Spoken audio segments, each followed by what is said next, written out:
नमस्कार। हम rich dad poor dad की समरी देख रहे हैं। देखिए, आज जो इस समरी को, रिच डैड पुअर डैड की समरी को आप लोग सुनने वाले हैं, ये आपकी लाइफ को बदल सकती है। बस आपको इस समरी को पूरा सुनना है, साथ ही साथ अपने दिमाग को थोड़ा खुला रखना है। जो चीज इसमें कही जा रही है उस पर थोड़ा सा खुले दिमाग से आपको सोचना पड़ेगा। फिर आप देखेंगे कि ये आपकी जिंदगी बदल देगी। पैसों को लेकर के आपकी सोच बदल देगी और आपकी जिंदगी को बहुत ज्यादा ऊंचाइयों तक पहुंचा पाएगी। तो चलिए खुले दिमाग के साथ शुरू करते हैं रिच डैड पुअर डैड की समरी को। देखिए, रिच डैड पुअर डैड जो बुक है, इसके लेखक है रॉबर्ट कियोसाकी। रॉबर्ट कियोसाकी जिंदगी में अपने दो डैडियों से सीखते हैं। एक है अमीर डैडी, जिन्हें रिच डैडी बोलते हैं, वो है उनके दोस्त माइक के फादर। दूसरे उनके जो खुद के डैडी हैं, जिनको वो पुअर डैडी या गरीब डैडी बोलते हैं। देखिए, यहाँ पर एक बात समझ लीजिए, इसका मतलब ये नहीं है कि रॉबर्ट अपने पिता को गरीब डैडी बोलते हैं तो वो उनका सम्मान नहीं करते। दरअसल पैसों को लेकर दोनों डैडियों की जो सोच है, उसके आधार पर एक को अमीर डैडी बोलते हैं, वो एक को गरीब डैडी बोलते हैं। पर जो शुरुआत है दोनों डैडियों की लगभग एक जैसी होती है, करियर की शुरुआत। वो बोलते हैं कि जो उनके खुद के डैडी हैं वो बहुत ही ज्यादा पढ़े लिखे, बहुत ही समझदार व्यक्ति थे। वो पीएचडी किए हुए थे और हवाई जो राज्य है उसके शिक्षा के प्रमुख थे। बहुत ही बढ़िया तनख्वाह थी उनकी। और दूसरे जो डैडी थे, जो कि माइक के डैडी हैं, उन वो 8वीं पास भी नहीं थे, पर वो बिजनेस कर रहे थे और बहुत ही ज्यादा मेहनत कर रहे थे। यहाँ पर समझने की बात यह है कि पैसों को लेकर जो दोनों डैडियों की सोच है वो बहुत ही ज्यादा अलग थी। इसी सोच की वजह से एक डैडी पूरी जिंदगी पैसों के लिए संघर्ष करते रहे, पैसों के लिए परेशान होते रहे। वहीं दूसरे डैडी अपनी जिंदगी में एक अमीर आदमी बने। हवाई राज्य के जो अमीर आदमी हैं, आदमियों में से एक थे जो जिनको वो रिच डैडी या अमीर डैडी बोलते हैं। इन दोनों में जो डिफरेंस आया वो दोनों में पैसों की समझ को लेकर था। यहाँ पर अब समझते हैं। मैंने आपको इन दोनों की जो सोच में अंतर है उसके लिए एपिसोड नंबर 1 करके इसी चैनल पर पड़ा हुआ है, उसमें आपको समरी बताई हुई है। आज हम समझते हैं कि रॉबर्ट की चीजों को आगे समझते हैं कि रिच डैडी से वो क्या क्या सीखते हैं। पहले हम एक कहानी सुन लेते हैं। जब रॉबर्ट छोटे थे, रॉबर्ट 9 साल के थे, उस टाइम की बात है कि रॉबर्ट बाहर खेल रहे थे अपने दोस्तों के साथ। उसी समय जिम्मी, जो कि उनकी क्लास में पढ़ता था, उसकी मम्मी आती है और जिम्मी गाड़ी में बैठ करके जो है पिकनिक मनाने के लिए चला जाता है। जिम्मी मना कर देता है रॉबर्ट और उनके दोस्त माइक को अपने साथ लेकर जाने के लिए। वो बोलता है कि तुम दोनों गरीब हो, इसलिए हमारे साथ घूमने नहीं जा सकते। इस बात से दुखी होकर के रॉबर्ट अपने पिता के पास जाते हैं और अपने पापा से बोलते हैं कि पापा मुझे अमीर बनना है। तो उनके पापा पूछते हैं कि भाई तुम्हें अमीर क्यों बनना है। इस पर रॉबर्ट बताते हैं जो भी उनके साथ चीजें हुई और उनके पिता मुस्कुराने लग जाते हैं। वो बोलते हैं कि देखो, अगर तुम अमीर बनना चाहते हो तो इस बात को मुझसे नहीं, माइक के डैडी से पूछो, क्योंकि मेरा बैंकर और माइक के डैडी का बैंकर एक ही है। और मेरा बैंकर मुझे बताता है कि पैसा बनाने को लेकर या पैसे की समझ को लेकर माइक के डैडी का कोई जवाब नहीं है। वो बहुत ही लाजवाब व्यक्ति है इस मामले में। तो इसलिए तुम्हें उनसे पूछना चाहिए कि पैसा कैसे बनाया जाता है, अमीर कैसे बना जाता है, क्योंकि मेरा बैंकर मुझे बता रहा था कि वो बहुत जल्द अमीर बनने वाले हैं। इस पर माइक चौंकता है कि मेरे डैडी? वो बोलते हैं हाँ, तुम्हारे डैडी। तो बात तय हो जाती है कि वो माइक के डैडी, जिन्हें रॉबर्ट बोलते हैं क्या, अमीर डैडी, उनसे सीखेंगे चीजें। तो वो टाइम ले लेते हैं उनके अमीर डैडी से मिलने के लिए। शनिवार को उनके डैडी मिलते हैं। रॉबर्ट के अमीर डैडी, कहने का मतलब है माइक के डैडी से मिलने के लिए रॉबर्ट और माइक दोनों चले जाते हैं। अब आगे की जो चीजें शुरू होती हैं उसको समझते हैं। रिच डैडी उन्हें समझाते हैं कि जो मैं तुम लोगों को सिखाने वाला हूँ वो ट्रेडिशनल चीजों से हटकर होगा। ट्रेडिशनल का मतलब है जैसा तुम्हारे स्कूलों में समझाया जाता है या पढ़ाया जाता है, मैं वैसे नहीं तुम्हें सिखाने वाला। मैं तुम्हें अलग तरीके से कुछ चीजें सिखाऊंगा। जो रिच डैडी है, अमीर डैडी, पहले उन्हें समझाते हैं कि जो हमारे स्कूल हैं उनमें जो शिक्षा दी जाती है, ट्रेडिशनल जो हमारी शिक्षा है, उसमें बताया जाता है कि अच्छे नंबर लाओ, अच्छी जॉब पाओ, अच्छी तनख्वाह पाओ। बस यही सिखाया जाता है, पूरे स्कूल हो, कॉलेज हो, कुछ भी हो। ये कहीं नहीं बताया जाता कि पैसा किस तरीके से मैनेज किया जाए, पैसा किस तरीके से बनाया जाए। मैं तुम लोगों को यही सिखाने वाला हूँ। और पैसे की जो शिक्षा होती है वो बहुत जल्दी खत्म नहीं होती, जैसे कि 4 साल में डिग्री खत्म हो जाती है कॉलेज की, ऐसे नहीं, ये बहुत लंबे टाइम तक चलती है। पैसे की शिक्षा एक ऐसी शिक्षा है जो ताउम्र चलती है। जब तुम्हारी कॉलेज की पढ़ाई खत्म हो जाएगी, जब तुम्हारी नौकरी हो रही कर रहे होगे तुम, या कुछ भी चीजें कर रहे होगे, पैसे की शिक्षा हमेशा चलती रहेगी। अमीर डैडी की जो शिक्षाएं हैं उनमें से सबसे पहली शिक्षा है कि अमीर लोग पैसे के लिए काम नहीं करते। तो ये बात बहुत ही ज्यादा अटपटी लगती है रॉबर्ट को कि अमीर लोग पैसे के लिए काम नहीं करते। उनके डैडी इस चीज को विस्तार से समझाते हैं। वो बोलते हैं कि गरीब और मध्यम वर्गीय लोग हमेशा पैसे के लिए काम करते हैं। वो पैसे के लिए काम करते हैं क्योंकि उन्हें जिंदगी के 2 बड़े सबक नहीं पता होते। क्योंकि उन्हें पता नहीं होता कि वो डर और लालच की वजह से ही काम कर रहे होते हैं। उनके अंदर डर होता है। डर कैसा? पैसा न होने का डर, जब पैसा नहीं होगा तो घर के खर्च कैसे चलेंगे, इस चीज का डर। दूसरी चीज वो बोलते हैं कि लालच आ जाता है। जो नॉर्मल आदमी होते हैं, जब उन्हें थोड़ी सी तनख्वाह मिलती है, उससे कुछ चीजें खरीद पा रहे होते हैं, तो बस वो इसी चीज में फंस जाते हैं कि बस मैं काम करूंगा, उसके बदले थोड़ी सी तनख्वाह लूंगा और उस तनख्वाह से अपनी चीजें पूरी करूंगा।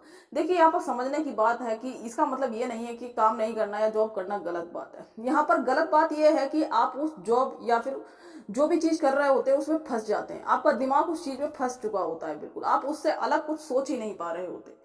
रॉबर्ट के डैडी यहाँ पर बताना चाहते हैं कि अगर आप जॉब भी कर रहे हैं तो जॉब के साथ साथ आपको अपनी शिक्षा यानी पैसे को लेकर जो समझ है उसको और बढ़ाना चाहिए और अच्छे अच्छे मौकों को तलाशना चाहिए, ना कि उसी जॉब के पीछे पड़ा रहना चाहिए। कहने का मतलब है अक्सर लोग जॉब मेरी चली ना जाए इस चक्कर में, या फिर मैं ये जो पैसे कमा रहा हूँ कहीं ये जो मेरी तनख्वाह आ रही है ये मेरे से जो गड़बड़ ना हो जाए, इसलिए वो रोज सुबह उठते हैं, फिर से जॉब पर जाते हैं, फिर घर आ जाते हैं रात को, फिर इसी टेंशन में रहते हैं, फिर सुबह उठते हैं। कहने का मतलब एक चक्कर में ऐसे ही उनकी जिंदगी कट जाती है।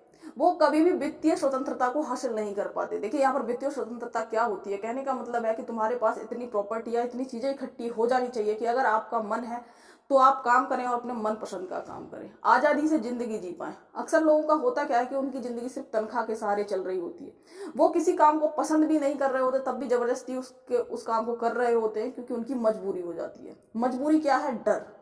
दूसरी चीज क्या है? लालच। कुछ चीजें खरीदने का लालच, कुछ अच्छी चीजें खरीदने का। यहाँ पर वो बताते हैं, वो रॉबर्ट पूछते हैं अपने फादर से क्या अच्छी चीजें या अपनी मनपसंद चीजें खरीदना गलत है, तो वो समझाते हैं कि ये गलत नहीं है। बस तुम्हें यहाँ पर समझना है कि जो अमीर लोग होते हैं या जो अमीर बनने वाले हैं होते हैं वो इस जाल में नहीं फंसते। कहने का मतलब अगर वो काम भी कर रहे हैं पर वो फंसे हुए नहीं होते किसी भी चीज में, वो पैसे के लिए काम नहीं करते। आप यहाँ पर थोड़ा रुक कर सोचिए कि आप जो भी चीज पाना चाहते हैं, कोई जॉब पाना चाहते हैं, कोई काम करना चाहते हैं या कुछ भी चीज, उसके पीछे मेन मोटो क्या है। तो आप पाएंगे कि आप बस थोड़ी सी तनख्वाह पाना चाहते हैं, बस पैसा पाना चाहते हैं। वो बोलते हैं कि जिस दिन तुम कुछ टाइम ये करके देखो कि बिना पैसे के कोई काम करके देखो, बस सीखने के लिए कुछ काम करके देखो, तब तुम्हें पता चलेगा आगे के रास्ते। वो बोलते हैं कि ये चीजें थोड़ी आपको रुककर सोचनी पड़ेंगी।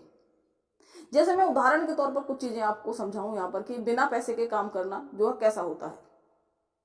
जैसे अभी आप जो ये वीडियो देख रहे हैं, इस वीडियो से इस टाइम हमें बहुत ज्यादा कुछ खास इनकम नहीं होने वाली है, पर हम इससे चीजें सीख रहे हैं। मुझे काफी टाइम हो गया यूट्यूब पर काम करते हुए, तो ये जो काम है एक तरीके से बिना पैसे का काम है। कुछ लोग बुक्स पढ़ रहे होते हैं, कुछ लोग बहुत सारी चीजें सीख रहे होते हैं, कई बार उन्हें उसमें पैसे नहीं मिल रहे होते, पर उन्हें पता है कि इस स्किल से वो बहुत अच्छा करने वाले हैं लाइफ में।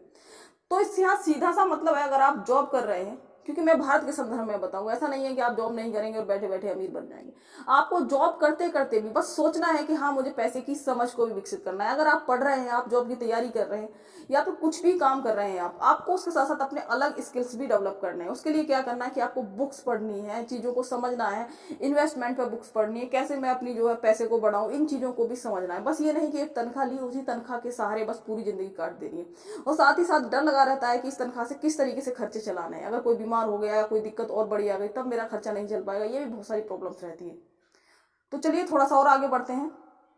यहाँ पर रॉबर्ट के डैडी आगे समझाते हैं कि बहुत सारे लोग अमीर बनना चाहते हैं। वो अमीर भी इसलिए बनना चाहते हैं कि उनके अंदर पैसों का डर होता है, बस वो पैसे के लिए अमीर बनना चाहते हैं, वो इच्छा के कारण अमीर नहीं बनना चाहते। कहने का मतलब उनके अंदर अमीर बनने की इच्छा नहीं होती, ये भी एक डर ही होता है। उन्हें डर होता है पैसे का, वो बस बहुत सारा पैसा कमा लेना चाहते हैं, वो इसलिए अमीर बनना चाहते हैं। तो फिर माइक पूछते हैं अपने डैडी से कि अगर अमीर भी लोग अपनी जो है मजबूरी में या डर में बनना चाहते हैं तो क्या गरीब आदमी सुखी होता है? तो उनके डैडी समझाते हैं कि गरीब आदमी और भी ज्यादा दुखी होता है।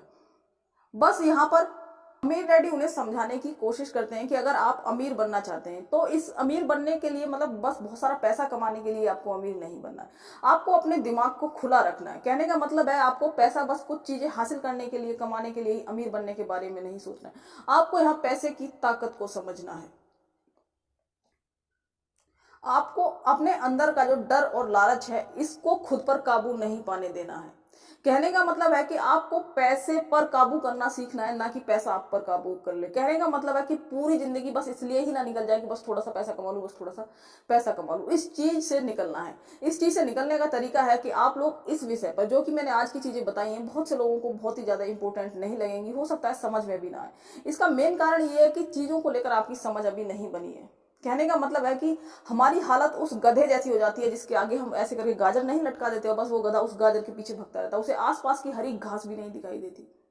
तो यही रीजन होता है कि मोस्टली लोग बस थोड़ी सी तनख्वाह या थोड़े से पैसे के पीछे ऐसे भागते रहते हैं जैसे उनके आगे गधे के आगे गाजर लटका दिया, उसके अलावा उसे कुछ नहीं दिखता, चाहे आसपास कितनी भी चीजें पड़ी हों। बस आपको, अगर आप कमाना चाहते हैं या कमा रहे हैं, बहुत से लोगों को मजबूरी में कमाना पड़ेगा पहले, बस आपको आंखें खुली रखनी है। कहने का मतलब है कि आपको बस थोड़ी सी तनख्वाह या थोड़े से पैसे के पीछे नहीं भागना है, साथ ही साथ खुद से सवाल करना है कि क्या इस चीज से जो मैं करने जा रहा हूँ इससे पूरी जिंदगी सॉल्व हो सकती है मेरी। बस कुछ साल तक आप तनख्वाह से कमाएंगे, उसके बाद क्या होगा। अगर आपको वाकई में एक अच्छी जिंदगी यानी आर्थिक रूप से स्वतंत्र जिंदगी जीनी है, तो उसके लिए आपको अपनी सोच, पैसे से भी बड़ी चीज होती है आपकी नॉलेज, उसको बढ़ाना पड़ेगा, नॉलेज को बढ़ाना पड़ेगा।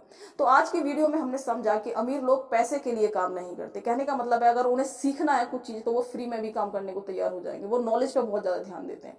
नॉलेज से ही पैसा आता है, किसी भी तरीके की नॉलेज ज्यादा होगी उससे पैसा आराम से कमाया जा सकता है।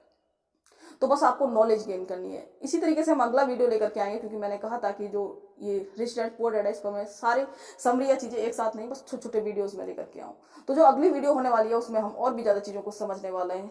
ठीक है, तो इससे पहले की जो एपिसोड नंबर 1 है वो भी आपको देखना है कि दोनों डैडियों की सोच में क्या अंतर था। तो इसी के साथ इस वीडियो को यहीं पर खत्म करते हैं। नमस्कार।